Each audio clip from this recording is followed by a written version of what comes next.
The sin of a twin soul. Your Holiness, said the captain of the Sacred Guard as he entered the Parliament, the twin soul Ardsolus and Murga has sinned against the laws and religion of Egyptlosis. I crave permission to bring the guilty pair before the goddess with evidence of their guilt. The goddess, answering quickly, ordered the priest and priestess to be produced.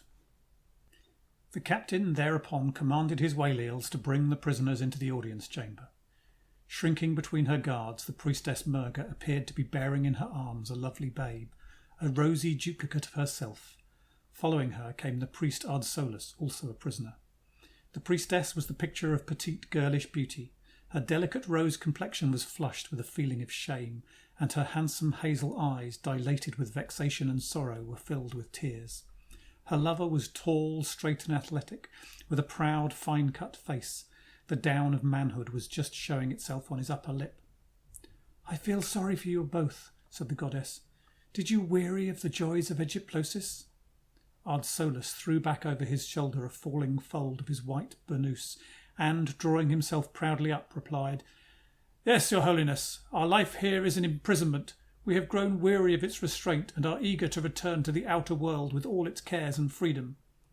The chamberlain at this moment announced the arrival of the high priest Hushnoli, the secular as well as the sacred governor of Egyptlosis, and the high priestess Zuli Soas, who both entered the presence chamber. Hushnoli, saluting the goddess, announced that he had come in search of the erring twin soul. The high priest was astonished beyond expression at finding sin and shame in so glorious a retreat. Addressing the weeping girl, he said, Do you know, my child, how unfortunate you have been? You have committed the unpardonable sin in a temple of hopeless love. Did you not think your lifelong vows of celibacy and of the deep and tender joy of romantic love? Murga only replied by clasping her babe still closer to her breast and bathing it with her tears. What excuse do you offer for your crime against yourself, your religion, and your fellow priests? Demanded the high priest of Ardsolus. Your Highness, said the youth, we have, after due experience of our vows, arrived at the conclusion that such vows are a violation of nature. Everything here bids us love, but the artificial system under which we have lived arbitrarily draws a line and says thus far and no further. Your system may suit disembodied spirits, if such exist, but not beings of flesh and blood. It is an outrage on nature. We desire to leave Egyptlosis and return to the common ways of men. We may be there unfortunate, but we will be free. This rarefied atmosphere stifles us. The high priest was horrified.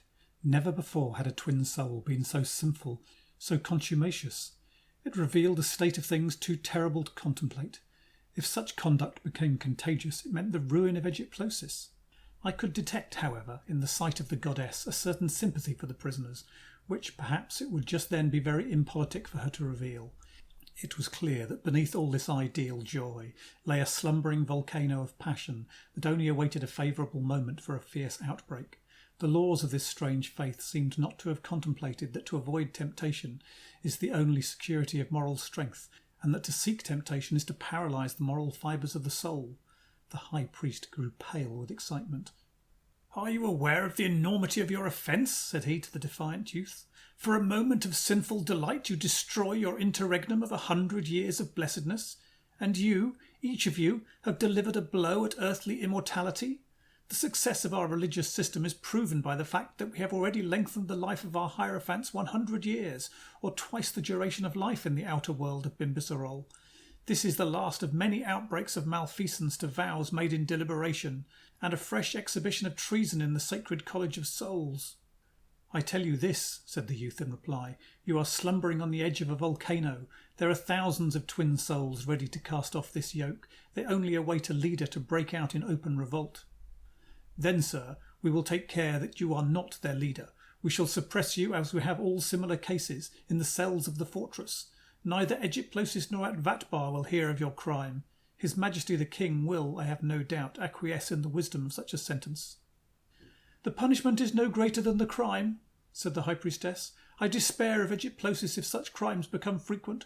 What will our goddess think? What will Atvatabar think of our holy temple when its own priests, the sacred devotees of Harakar, the ministers of the supreme goddess and teachers of the people in their holy religion, are found traitors? Will the government support rebellious and sinful souls in every luxury for the senses, with every possible means for developing and achieving spiritual mastery over the physical world, on the sole condition of hopeless love? It will not. Hence, I say, this disobedience must be quenched in the spark, or it will break out in ruin to our whole religious institution. Your punishment, said the high priest, unless you will repent of your misdeed, give up possession of your offspring, and live ever afterward as holy priests of hopeless love, will be separate and solitary confinement for life in the fortress. You will both be simply obliterated from the world. As the high priest uttered these words, the mother priestess gave a cry of terror and, grasping her infant convulsively, gazed with an appealing glance at the goddess. We refuse to live as hypocrites, said the youth. We are no longer twin souls. We are man and wife, and demand to be set free. Will each of you, said the goddess, renounce that obedience that makes you factors of deities? Will you dethrone ideal love? Will you throw away palaces and gardens and flowers? Will you forswear the delight of the companionship of twin souls? We wish to be free, your holiness, said the youth with firm, set lips. Do you no longer value the secrets of magic and sorcery? Do you renounce initiation into the secrets of nature to possess creative force, to taste elixir of life, the secret of the transformation of metals, and, above all, the blessedness of nirvana? Knowing that love dies in possession, do you desire to step forth from paradise into a hard, cold, realistic world, where every experience is a spear driven into the flesh? We dare our fate, replied the youth. We ask you, goddess, to set us free. I will bring you both before the spiritual council, said Hushnoli, and, as you are aware, the sentence of the council as prescribed by the constitution of Egyptlosis will be that you, each of you, be imprisoned in separate cells for life, and the child removed and cared for in a distant part of the kingdom. You will henceforth be obliterated from life. The lovers convulsively embraced each other, the beautiful Murga weeping bitterly. We will accept the punishment, said Arsolus, because we will give courage to the many twin souls already imprisoned, and to those who as ardently desire freedom as ourselves. They will never forget that we are fighting their battle against a monstrous wrong. Guards, remove the prisoners, said the high priest. Can nothing that I might say mitigate their punishment? Said the goddess. Your holiness is aware, said Hushnoli, that the laws of Egyptlosis admit no other interpretation than that prescribed for such a case as this.